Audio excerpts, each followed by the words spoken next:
জুলাইয়ের প্রেরণা দিতে হবে ঘোষণা, এই স্লোগান লক্ষ্মীপুরে লিফলেট বিতরণ করা হয়েছে।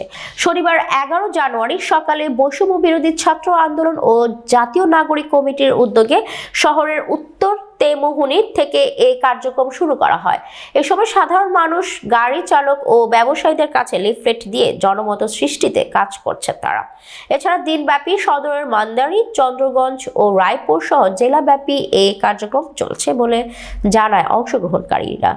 এ সময় তারা বলেন, বৈষম্য বিরোধী ছাত্র আন্দোলনের নেতৃত্বে সংগঠিত এই অভ্যুত্থানকে টিকিয়ে রাখতে এবং বৈশ্বিক স্বীকৃতি আদায়ের লক্ষ্যে অবিলম্বে ঘোষণাপত্র জারি করতে হবে। আগামী 15 জানুয়ারির মধ্যে ঘোষণাপত্র জারি না হলে আগামীতে ছাত্ররা আন্দোলনের জন্য প্রস্তুত রয়েছে।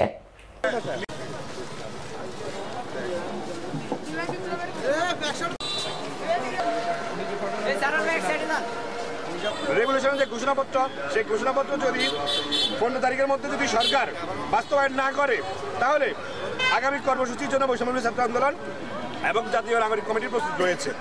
সকলকে ধন্যবাদ।